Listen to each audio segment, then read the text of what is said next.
hide who you are, hide your personality, all the way now to as a being cut loose and you're in the wild. Now Fleeta doesn't know who she's supposed to be. She doesn't know who she is. She's so practiced at hiding herself that she doesn't even know what her personality is. So that kind of gave me an angle to address her story.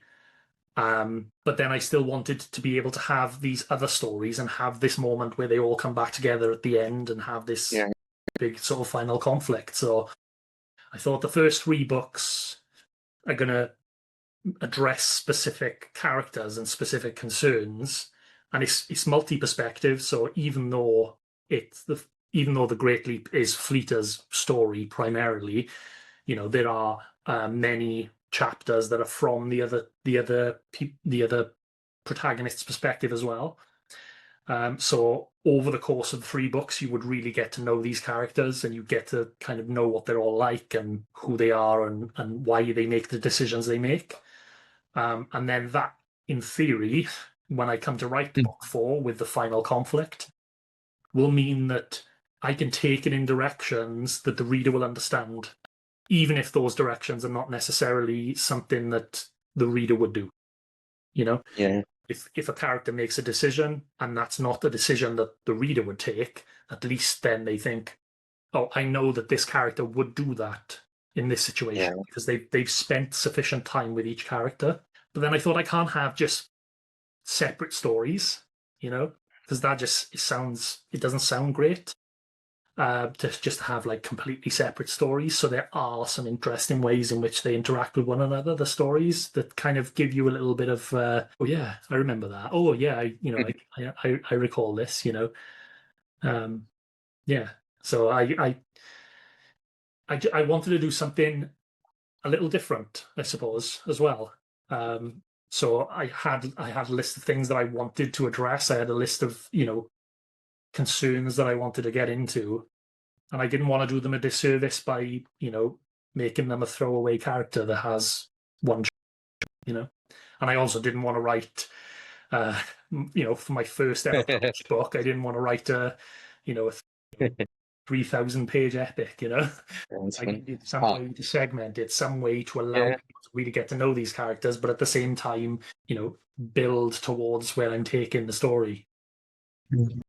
That makes a lot of sense. And that's good. Hey, we talked to a lot of people on here about what their first idea was and how it's dissected. I've had people where they had almost a 3,000-page story and then they had to turn it into 3 books. And then one guy was like, well, then I had 3 books. And then I realized, the editor and I are like, I don't think I'm getting done in 3 books. So then I had to write a 4th book. And all of a sudden I had to switch Amazon to, do that instead of saying it's 3 books now.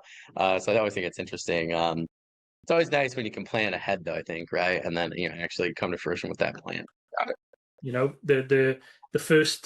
The first and second book are quite self-contained within those characters' individual conflicts in terms of the actual events. There are some crossovers, like I've said, but in terms of the actual events and the main plot line, they are quite singular. They are separate for all intents and purposes. But then book 3 is intended to show you how it's all linked and what's the wider game at play here, what's the goal, because we've introduced some antagonists. We've introduced this group of baddies called the Brothers of Inoron, and we know what their motivation is, but we never see it from their perspective, and we never understand what they are fighting for. So it's kind of the book 3 will give me an opportunity to address these characters that are still that have not had perspective chapters, but then also widen the lens and look at the sort of wider story, the sort of more focused on the world building itself, and this sort of wider game that's at play and how they're all trying to fit into it. Yeah. And now everybody knows why it's really hard to talk about a book 2 and book 3. Yeah. How do you talk about it without giving a bunch of spoilers away? So I think that was done really well, though. That makes total sense.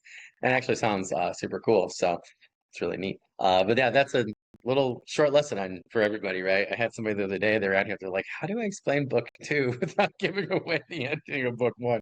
It's like, here you go. So there you go, guys. That's how you do it. So I think that's really awesome.